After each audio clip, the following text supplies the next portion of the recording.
हमारे बीच उपस्थित भारत सरकार के रक्षा मंत्री, स्नेह, प्रेम और आत्मीयता के सागर हमारे मार्गदर्शक आदरणीय श्रीमान राजनाथ सिंह जी एक लंबे समय बाद मध्य प्रदेश से जुड़े हैं, इसलिए एक बार फिर तालियां बजा के अभिनंदन कीजिए। हमारे अपने मध्य प्रदेश का गर्व और गौरव बढ़ाने वाले केंद्रीय कृषि मंत्री, पंचायत ग्रामीण विकास मंत्री और यशस्वी नेता आदरणीय श्रीमान नरेंद्र सिंह तोमर जी, मध्य प्रदेश के वरिष्ठ नेता हमारे पीडब्ल्यूडी मंत्री आदरणीय पंडित गोपाल भार्गव जी,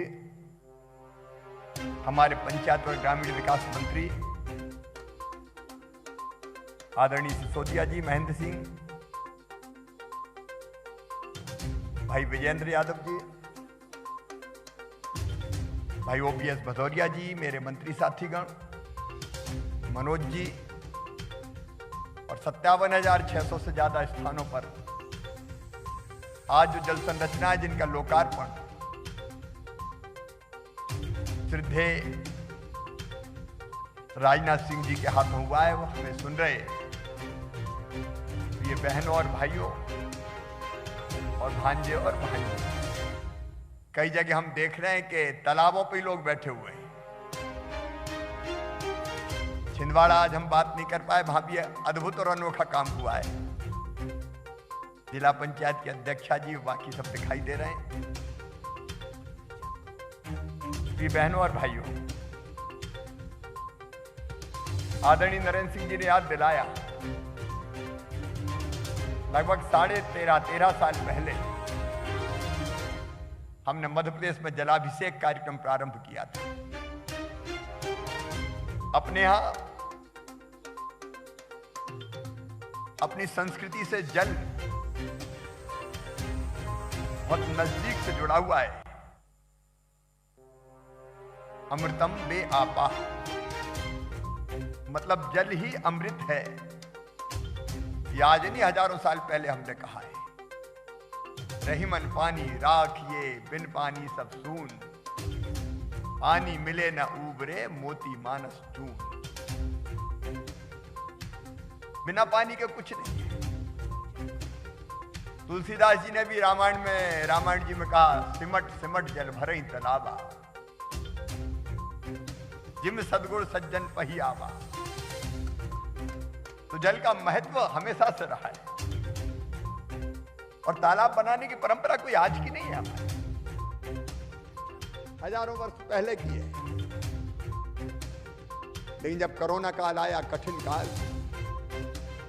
आप तो जानते हैं भाइयों और बहनों, में तो कोरोना ही में मुख्यमंत्री बना। एक तरफ कोरोना से निपटना था, दूसरी तरफ रोजगार के अवसर भी सृजित करने थे, वापस आने वाले मजदूरों को भी काम देना था। और आज मैं श्रद्धेय राजनाथ जी और नरेंद्र सिंह जी को बताना चाहता हूं, मध्य प्रदेश ऐसा राज्य था जहां दक्षिण पश्चिम से भी, या गुजरात हो, महाराष्ट्र हो, केरल हो, तमिलनाडु हो, आंध्र प्रदेश हो, अलग अलग प्रांतों से, जब मध्य प्रदेश, उत्तर प्रदेश, छत्तीसगढ़, बिहार, उड़ीसा के मजदूरों ने आना शुरू किया, तो मध्य प्रदेश की धरती पर हमने ये फैसला किया कि मध्य प्रदेश की धरती पर कोई पैदल नहीं चलेगा, बसें बॉर्डर पर लगवा के और दूसरे प्रदेश की बॉर्डर तक हम छोड़ के आए। और मध्य प्रदेश की जनता को प्रणाम मैं करना चाहता हूं। चाय, नाश्ता, पानी, दवाइयां और यहां तक के जूते चप्पल अगर पांव बनी थे तो वो भी पहनाने की व्यवस्था की। लेकिन एक चुनौती थी काम देना, और प्रधानमंत्री माननीय नरेंद्र मोदी जी का हृदय से अभिनंदन करना चाहता हूं। कठिन काल में खजाना खोल दिया। आदरणीय नरेंद्र सिंह जी बैठे, आपने कह दिया जितनी जरूरत पड़े मनरेगा का पैसा ले जाओ। 61,000 करोड़ तब तक बढ़ाते बढ़ाते, जैसा वो बता रहे थे, 1,13,000 करोड़ से ज्यादा, और उसमें भी 50,000 करोड़ का एक अलग से गरीब कल्याण रोजगार के नाम पर धन की कोई कमी नहीं रहे। और हमने भी फिर कसर नहीं छोड़ी, सोचा पैसा आया तो सदुपयोग करें। अनेकों प्रकार के काम किए, उनके विस्तार में मैं नहीं जा रहा, लेकिन हमने ये भी तय किया कि हम जल संरचनाएं बनाएंगे, नए तालाब, पुराने तालाबों का जीर्णोद्धार, कुआं, बावड़ी, चेक डैम, स्टॉप डैम, एक नहीं अनेकों जल संरचनाएं, नदी के पुनर्जीवन का काम हाथ में लिया, उसके लिए जल संरचनाएं बना डाली। और आज मुझे बताते हुए प्रसन्नता है कि इन जल संरचनाओं के कारण मध्य प्रदेश में जो आज ही हमने लोकार्पण किया है, श्री राजनाथ जी के हाथों 57,653 जल संरचना जो कोरोना काल में बनी,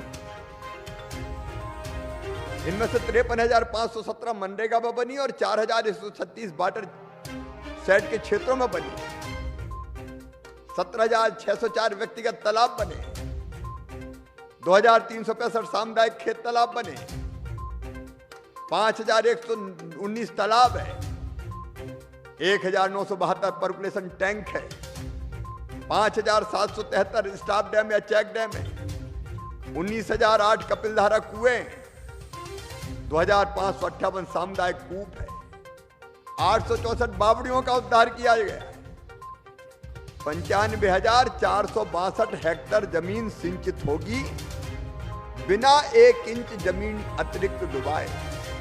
ये लगभग 1 लाख हेक्टेयर जमीन, मतलब लगभग 2.5 लाख एकड़ जमीन में इन जल संरचनाओं के माध्यम से सिंचाई की व्यवस्था का चमत्कार अगर कहीं हुआ है तो मध्य प्रदेश की धरती पर हुआ है।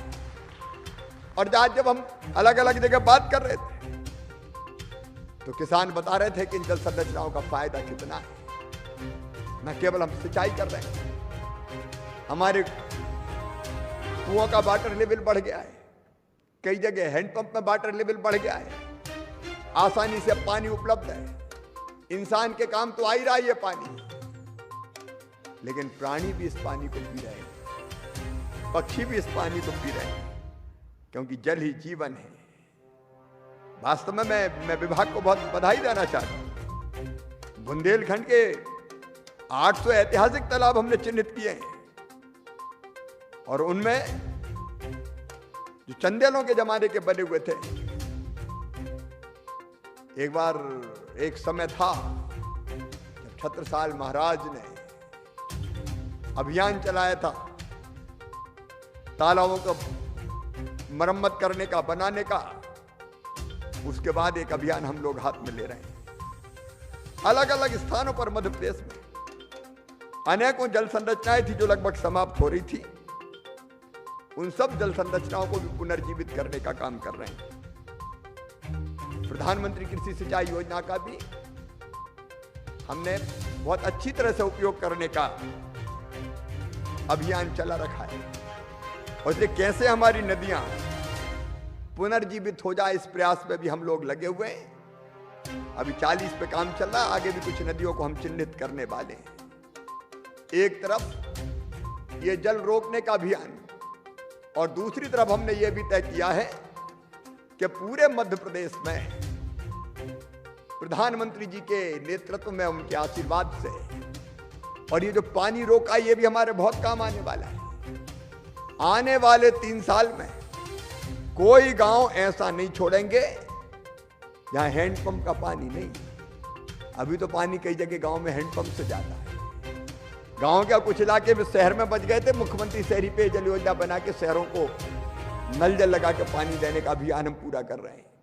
लेकिन आने वाले 3 वर्षों में हर गांव में पाइपलाइन बिछा के, घर में नल लगा के, और नल भी टोटी वाला, जैसे ही टोटी खोलो तो झरझर पानी आ जाए, घड़ा भर जाए, गुंड गगरा भर जाए। अब पानी देने का अभियान शुरू किया है। लेट हम शुरू हुए क्योंकि पहले हम थे नहीं, जरा 15 महीना का वनवास हो गया था, मामला गड़बड़ा गया उस समय। अब फिर पटरी पर लाने की कोशिश कर रहे हैं, और इसलिए हम जल जीवन मिशन में पिछड़ गए थे, लेकिन अब तेजी से काम करके उसमें भी 3रे नंबर पे आ गए। जल्दी नंबर 1 आएंगे, और 3 साल में हर घर में नल कनेक्शन करवा के जनता को पीने का पानी भी उपलब्ध करवा दिया जाएगा। मेरे मित्रों, मनरेगा एक ऐसी ताकत बन के उभरी है जो रोजगार तो देती है, लेकिन बेहतर इस्तेमाल अगर करो तो ग्रामीण अधोसंरचना का इससे बेहतर विकास और कोई योजना नहीं कर सकती। और इसलिए हमने मनरेगा का बेहतर इस्तेमाल करने का लगातार प्रयास किया है। और कई बार मुझे लगता है कि बड़े बांध, उनमें ज्यादा जमीन डूबती है, ज्यादा लोग विस्थापित होते हैं, छोटे छोटों की श्रृंखला बना दो, ये बड़े उपयोगी हैं। रहीमन देख बड़ैन को लघु न दीजिए डार, जो काम सुई कर सकती है वो तलवार नहीं कर सकती। कई बार ये छोटी छोटी जल संरचना ऐसा काम करती है। और इसलिए मैं मध्य प्रदेश के सभी भाई बहनों, विशेषकर जो पंचायतों की जनप्रतिनिधि हैं, उनको भी बधाई देना चाहता हूं। पंचायत और ग्रामीण विकास विभाग को बधाई देना चाहता हूं और अभिनंदन करना चाहता हूं नरेंद्र सिंह तोमर जी का, कि जिनके स्नेह और सहयोग के कारण और प्रधानमंत्री जी के आशीर्वाद के कारण ये जल संरचनाएं हम बना पाए। आगे भी अभियान जारी रहेगा। जलाभिषेकम अभियान नरेंद्र सिंह जी फिर हम प्रारंभ कर रहे हैं। छोटी छोटी जल संरचनाओं का जहां जहां आवश्यकता होगी हम निर्माण करेंगे। और विशेष रूप से मैं फिर अभिनंदन करता हूं